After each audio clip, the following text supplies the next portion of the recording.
지금 저희들이 요 내용이 다 맞는지 아마 모르기 때문에 수정할 것을 정정하고 그냥 그대로 하면 됩니다. 모르시는 것은 넘어가시면 돼요. 예. 말씀해 주십니다. 그러시죠.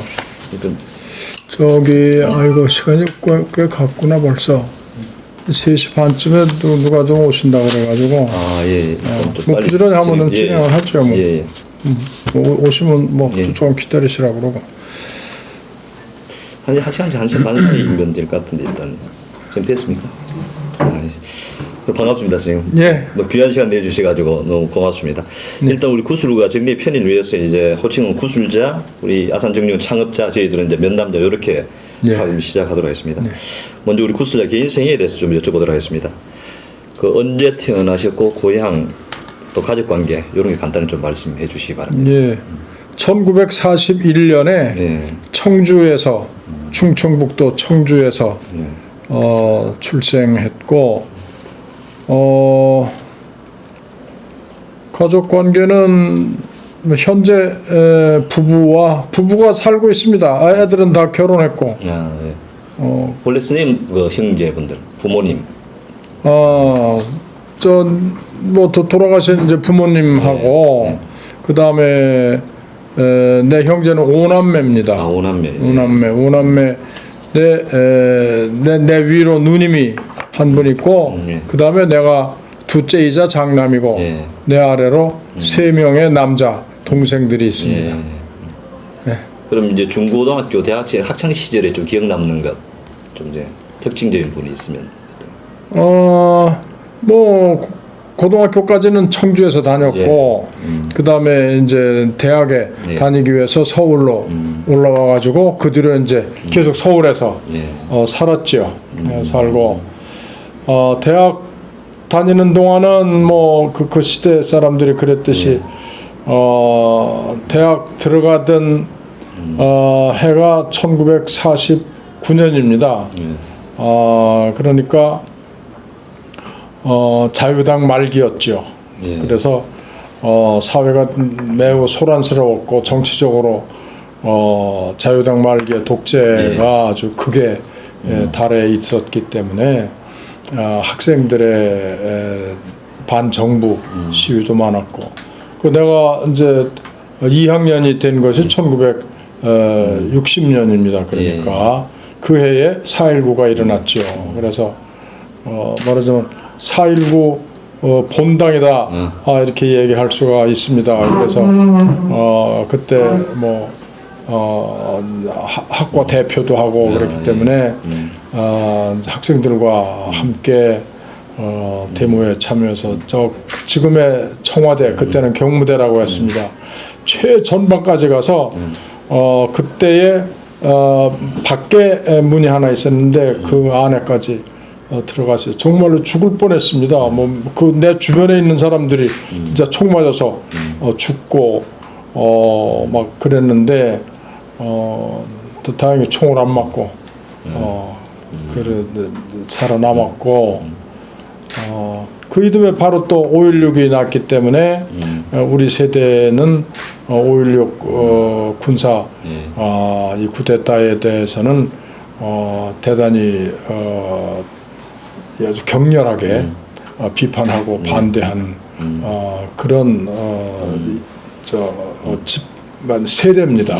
말하자면 우리 힘으로 민주화를 이루었는데 바로 이어서 군사 정권이 들어섰기 때문에 감정적으로도 굉장히 격앙돼서 군사 정권에 반대하고 이렇게 했었죠. 이제 그렇게 이제 대학을 졸업을 하고 그랬습니다. 평생을 이제 교육계에 종사하셨는데 그 선생님 나름대로 어떤 좌우명 같은 게 있으면 뭐라고 말씀할 수 있겠습니까? 특별히 뭐 무슨 뭐 그런 건 없지만은 그때 늘 마음속에 가지고 있는 것은 성실하게 매사에 성실하게 최선을 다하자라는 것이 늘 내가 노력하는 어떤 그 생활의 지표입니다. 그리고 특히 이제 구사께서는 사회교육, 특히 평생교육에 굉장히 관심이 많았었는데 이 평생교육에 관심을 두게 된 뭐 배경이라든지 계기 같은 게 있습니까? 그거는 내가 처음부터 교육학을 공부했기 때문에 뭐 교육학을 공부한 사람으로서는 자연스러운 것이라고 생각을 합니다. 예. 우리가 뭐 상식적으로 다 알잖아요. 사람이 일생의 어느 시기에 배우는 것으로 다 배움이 완성되는 게 아니고 평생 배우는 것이다. 옛날부터 누구나 그렇게 얘기를 해온 것인데 다만 이제 교육 제도는 근대에 들어와서 뭐 지금부터 인류 사회 한 200년쯤 전부터 시작을 한 이제 근대에 들어와서 국민교육 제도를 만들면서 아동을 위한 학교 교육에 중점을 뒀지요. 그러다 보니까 사람들이 교육 그러면 아동을 대상으로 하는 활동이 교육이다. 이렇게 말하자면 좀 착각을 한다고 그럴까? 그건 제도에 의해서 사람들의 교육에 대한 생각이 그렇게 됐지만 그러나 그 사람들도 또 달리 얘기하면 사람은 평생 배우는 것이다 라는 걸 누구나 그렇게 생각을 하죠. 그렇기 때문에 저는 뭐 교육학을 공부하면서 학교 제도라고 하는 것은 인류 역사에 있어서 이 특정 시대에 만들어진 하나의 제도이고 그 제도는 또 이제 시대의 변화에 따라서 달라질 수가 있는 것인데 사람들이 배우는 것은 평생 배우는 것이다. 그렇기 때문에 정확하게 얘기하면 평생 학습이 인간 생활의 기본이고 교육학을 공부하는 사람은 마땅히 사람들이 평생에 걸친 학습 활동에 관해서 연구하고 어떤 뭐 제도적인 대책을 세워야 된다고 하면 그런 면에서도 대책을 세우고 그래야 된다. 학교 교육에 한정된 이런 교육관에서 벗어나야 된다 하는 것이 제 생각이고 그런 쪽으로 좀 활동을 했더니 평생교육 이제 논자다 이렇게 됐습니다만은 그러나 다시 말씀드리지만 그것은 뭐 누구나 교육에 대해서 조금만 생각한다면 누구나 평생교육 논자가 될 수밖에 없지 않느냐 이렇게 생각을 합니다. 예. 그럼 우리 구슬자 아산의 관계에 대해서 좀 몇 가지 여쭤보도록 하겠습니다. 우리 창업자와 처음 만난 것은 언제인지 그때 첫인상 어땠는지 그 기억이 나십니까? 직접 처음 만난 것은 아마 1978년 어느 시기일 겁니다. 그러니까 아시다시피 이제 69년에 한국 지역사회학교 후원회 그때는 그런 이름이었는데 지역사회학교 후원회를 그 정주영 회장이 이제 그 여러 사람들과 함께 모여서 결성을 하고 그 활동을 하고 있었는데 그 활동하고 있는 것은 알고 있었죠.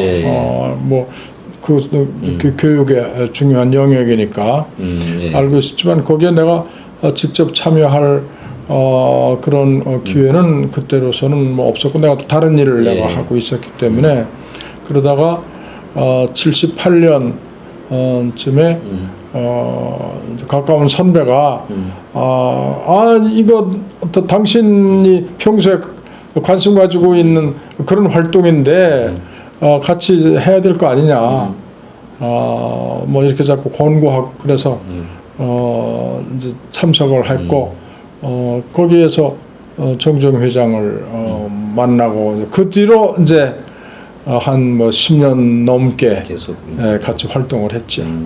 그 처음 만나실 때 좀 인상 좀 느낌 어땠습니까? 이제 그 전까지는 기업가로서의 정주영 이라는 이미지만 있었는데 그 처음 만나서 이렇게 보니까 그런 그 신문이나 다른 매체를 통해서 이렇게 내가 가지고 있었던 정주영이라는 인물에 대한 이미지하고는 다르게 아주 소박하고 예. 그리고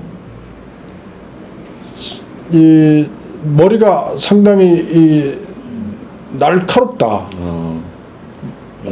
아주 이렇게 어떤 상황에 대한 예. 상황에 대한 어떤 판단력과 이런 것이 매우 날카롭고 정확하구나 라는 인상을 받았어요. 예. 우선 굉장히 소박하고 예. 아주 털털한 시골 아저씨 같은데 그 대단한 말하자면 지적으로 어떤 그 뛰어난 어떤 능력을 가지고 있는 사람이구나. 그래서 그래 그러면 그렇지 역시 저렇게 외모로 보기에 소탈하고 촌사람 같은 그것만 가지고는 그런 기업가는 어렵고 역시 기업가로서 저렇게 성공하고 있는 것은 저런 뛰어난 어떤 지적 특성이 있기 때문이 아니겠느냐. 이제 나로서는 그때 처음 보면서 이제 그런 걸 느꼈습니다. 예. 그리고 좀 자료를 보니까 이스님께서 1980년 학교와 지역사회라는 책을 이제 발간하셨는데, 예. 아마 이거 학교와 지역사회라는 이름 책이 나온 것은 정말 처음인 것 같은데 그 전에 이런 책이 우리나라에 있었는가요? 그거는 예. 뭐 내가 뭐 어떻게 한 것이 아니고 예. 사실은 교직 과목으로 이제 교사 예. 중등학교 교사 자격을 얻기 위해서는 이제 사범 대학에서 일정한 과목을 이수해야 되잖아요. 이제 교직자가 되기 위해서는 교직 과목이라고 하는 걸 이수해야 되는데 그때까지 이제 그와 관련된 과목으로 교육사회학이라는 강좌가 쭉 있었습니다. 그런데 정부가 새마을 운동을 추진하면서 그 새마을 운동을 더 확대시키기 위해서 교육 분야에도 새마을 교육이라고 하는 것을 도입을 합니다. 그러면 이제 새마을 교육은 말하자면 지역 사회를 새롭게 만들어가자. 전통적인 농촌의 사회 구조로부터 근대적인 사회로 만들어가자 하는 것이 말하자면 이제 새마을 운동의 한 특성 아닙니까? 그러니까 그런 새마을 운동을 추진하기 위한 새마을 교육을 하자. 그러면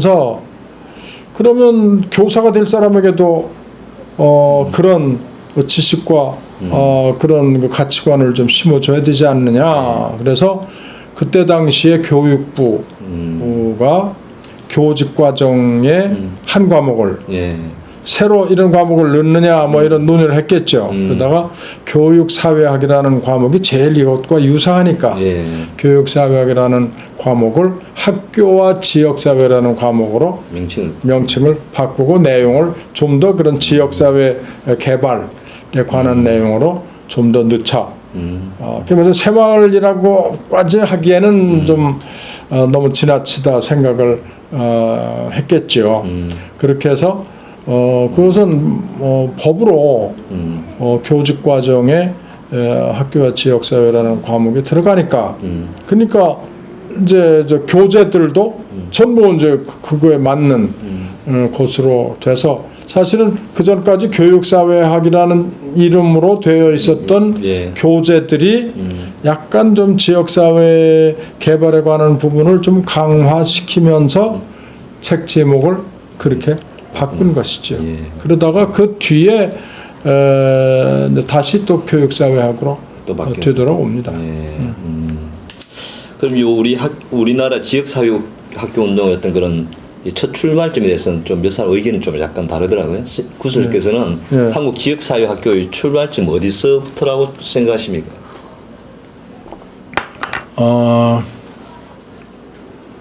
그러니까 지역사회 학교라는 그런 아주 이름을 딱 붙여서 이렇게 얘기를 한다면 6.25 직후를 우리가 지역사회 교육 운동 또는 지역사회 학교 운동의 시발점으로 잡을 수가 있고요.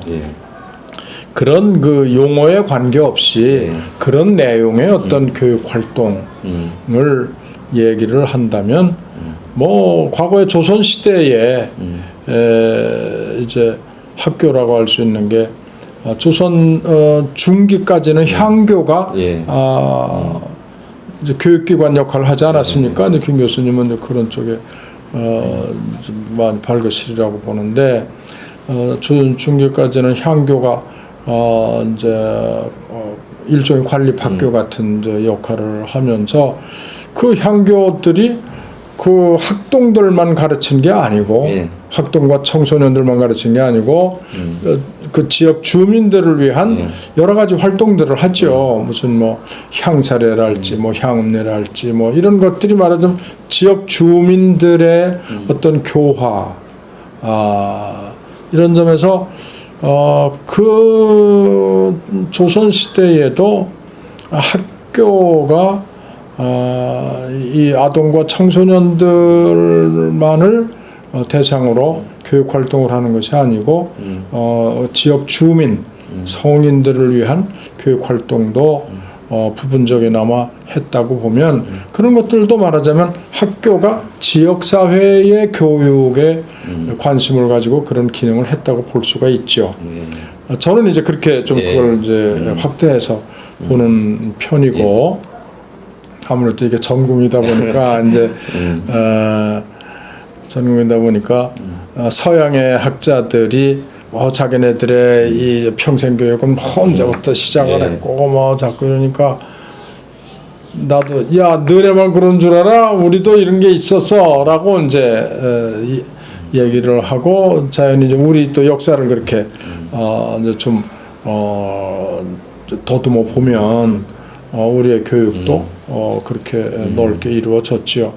그런데 다시 말씀드리지만 학교 그러니까 지역사회 학교라는 이름으로 그렇게 이제 되기 시작한 것은 6.25 후에 한국 그 교육이 다 파괴됐으니까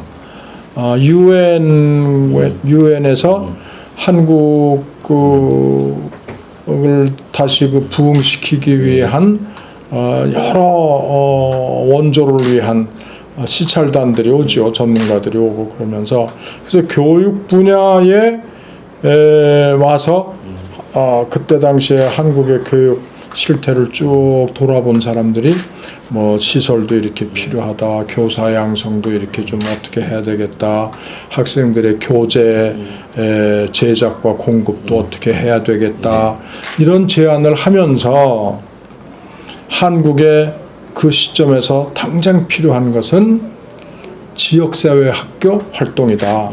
뭐냐면 아동 청소년들 학생뿐만이 아니라 지역 주민들이 그때 아직까지 그 요새는 비문해라고 합니다만은 문맹자가 굉장히 많았습니다. 전체 이 성인 인구의 아마 그때면은 아마 거의 한 50% 정도가 아직 문맹이었을 것인데 그러니까 그런 그 문맹자들을 하고 그러면 어떻게 글자를 가르쳐서 문맹에선 벗어난다고 해도 어떤 직업을 가지고 살아가고 어떤 그 시민으로서 어떤 정치적인 의식을 가지고 국민으로서 제대로 시민으로서 활동하기 위해서는 정치적인 어떤 역량도 갖춰야 되고 그러니까 단순히 문자 해독으로 끝날 일이 아니고 초등교육, 중등교육을 성인들도 받을 수 있도록 해줘야 되겠다.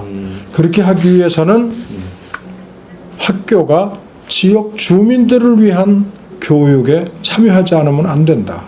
그것이 그때 그 유엔이 이제 한국 교육 지원을 위해서 왔던 전문가들의 제안의 일부인데 뭐 그건 그들이 그렇게 얘기하지 않아도 한국도 마찬가지로 이미 그 전에 6.25 나기 전에 해방 후에 학교들이 그런 문맹들을 위한 말하자면 그 문맹 퇴치 그때 문맹 퇴치라고 했죠.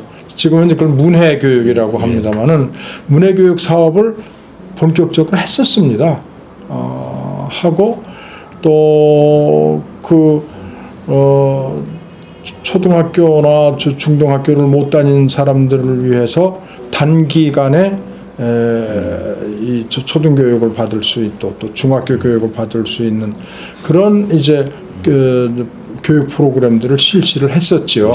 그래서 우리가 그런 걸 안 한 건 아닌데 그렇게 하고 있는데 유엔이 와서 이제 딱 그렇게 아주 문서로 정책 제안을 하고 그걸 위해서 자기네들이 이제 지원한다 이러니까 한국 정부가 교육부가 그때는 문교부라고 했지만 교육부가 그것을 중요한 정책 과제 하나로 설정을 하지요.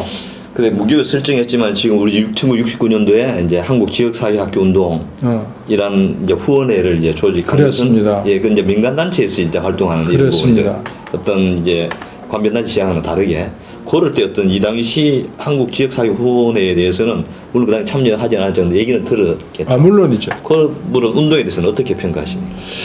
그러니까 이제 그래서 이제 정부가 그것을 추진을 하는데 그러나 학교는 어떤 상황이냐 하면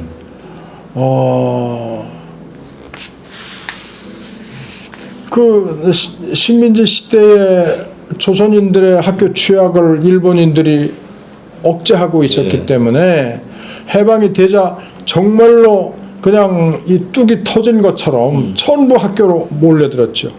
부모가 된 사람이 애를 학교 안 보내면 정말로 부모의 할 일을 못하는 거라고 생각을 해서 돈이 있고 없고의 문제가 아니고 그러니까 어떻게든지 이제 애들을 학교를 보내려고 이제 막 했습니다. 그러니까 근데 시설도 아직 제대로 없지. 교사 양성도 제대로 아직 그렇죠. 교사 양성하려도 이게 시간이 걸리는 건데 그 교사도 부족하지 시설도 부족하지. 근데 학생들은 몰려들지. 그러다 보니까 지역사회 교육을 해야 된다. 지역 주민들을 위한 교육을 해야 된다고 하는 것은 정부도 정책을 세우고 학교도 그걸 의식하고 있었지만 현실적으로 그렇게 할 힘이 없었지요. 몰려드는 애들 가르치기도 힘이 부족한 거라. 그것이 60년대 내내 그렇게 됩니다. 혹시 60년대 중반에 65년, 6년 그때에 한 반에 학생이 몇 명이었는지 아세요? 저는 잘못 세가 한 68명까지 기억나는데 저는 68명이면 아주 좋아진 거라. 120명, 100명, 110명, 120명 이게 그냥 그러니까 그때 뭐 콩나물 교실이라는 말 정말로 콩나물 교실 안에 그냥 애들이 빼곡하게 그냥 있고 그래도 그때는 애들이 못 먹어서 체구가 작았으니까 그래도 있지 지금 같으면 그 많은 애들이 들어가지도 못해. 그게 현실이었어요. 그게 현실이었기 때문에 그러니까 뭐 지역사회 교육운동 하지만 이게 어렵지. 그리고 이제 새마을 운동도 시작을 했지. 이제 5.16고 나서 새마을 운동도 하자. 이것도 뭐 그러니까 학교로서는 아니 지역사회 교육도 한데 또 정부는 정부대로 또 지네 새마을 운동 한다고 그러면서 새마을 교육하자. 그러니까 좀 이제 교사들은 좀 그거에 대해서 조금 비아냥거리고 조금 비판적이고 근데 그걸 좋게 받아들여서 맞아 지역사회 교육 우리가 해야지 뭐 새마을 교육이라고 하든 뭐라고 하든 우리가 하긴 해야지 해서 하는 또 분들이 있긴 있었어요. 있었는데 근데 얼마나 어려웠겠습니까? 그러니까 일반 교사들이 호응을 안 하지 뭐 싫어서가 아니라 애들 가르치기도 어렵고 정말로 그런데 거기도 가외로 그걸 하자니까 아이고 당신들 참 뜻이야 좋다마는 어떻게 우리가 그것까지 하란 얘기냐 뭐 이런 상황이었어요. 이런 상황이니까 그런 것이 이제 제대로 안 되고 있는데 이제 아시겠지만은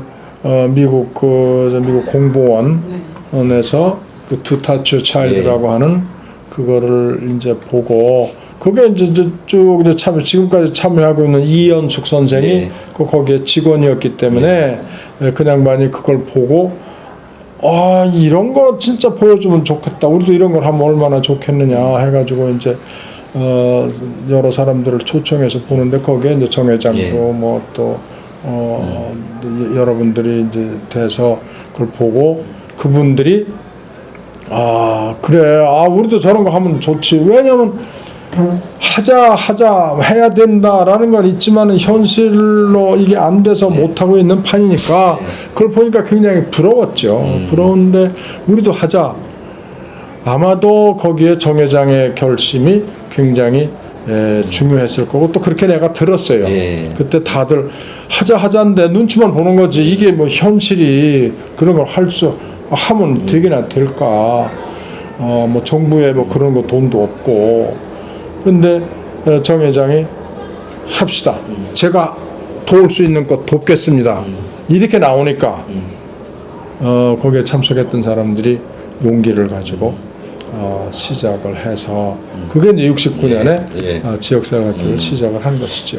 그럼 우리 구수사께서는 이제 78년 이후에 관심을 가지시고 한 10여 년 이상 우리 창업자 같이 활동하셨는데 지역사회학교 주로 어떤 부분에 좀 관여를 하고 하셨는지 특강 위주로 많이 하셨는지 안 그러면 저 처음에는 그냥 이제 교육학과를 한 전문가의 입장에서 지역사회학교 운동이 어떤 것인가, 교육적으로 어떤 의미가 있고 어떤 가치가 있는가.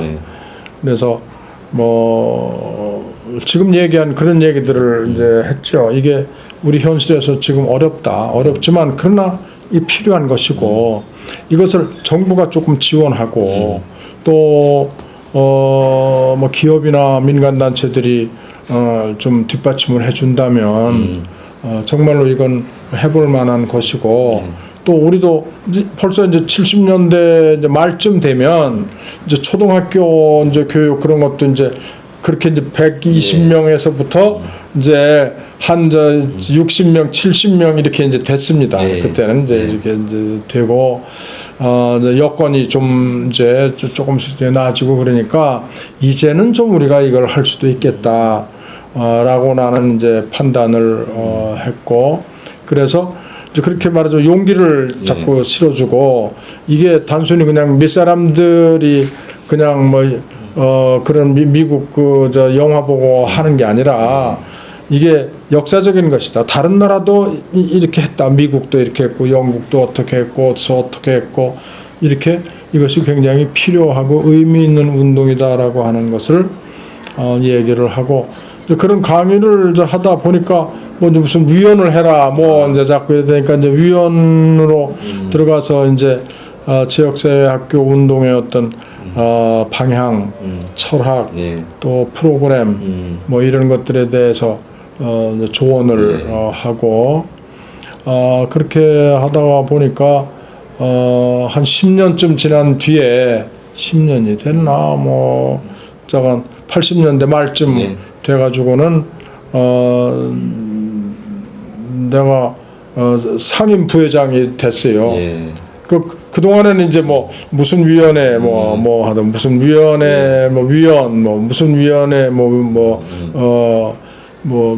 부위원장 그러다가 이제 또 뭐 무슨 기획위원회 위원장 뭐 그러다가는 이제 나중에는 아예 이제 부회장 뭐 또 상임 부회장은 이제 말하자면 회장은 우리 정주영 회장이고 그다음에 부회장이 몇 명만 있지만 이제 실무 이제 우리 이제 지금 그 주성민 회장이 이제 그때 총무인데 우리는 맨날 총무야 그냥 그때부터 시작할 때부터 주총무인데 그래서 이제 실무 이제 팀들이 이제 간사 몇 사람하고 이제 주총무하고 같이 이렇게 있는데 그래도 그 실무자들을 좀 뭐 방향을 좀 제시하고 이끌어갈 그런 역할이 말하자면 이제 상임 부회장인데 이제 그걸 또 하라고 그래서 그때는 아예 일주일에 한 2, 3일씩 아예 근리 출근을 했었어요. 출근해서 그때 아주 요새 말로 올인을 했었지. 올인을 하고 여러 가지 좀 변화도 좀 그동안에도 뭐 이런저런 거 해서 좀 이렇게 좀 했지만은 이름을 지역사회 학교에서 지역사회 교육으로 그렇지. 바꾼 것도 내가 그때 바꾼 겁니다. 그래서 왜냐하면 이게 학교니까 자꾸만 이제 특히 거기에 참여하는 교장 선생님들은 학교적인 안목에서만 자꾸 생각을 하시려고 그래. 예. 그래서 이걸 아예 개념 자체를 지역사회 교육이라는 것으로 좀 확대시켜야 되겠다. 학교 범위를 넘어선다고 하는 것을 좀 해야 되겠다 해가지고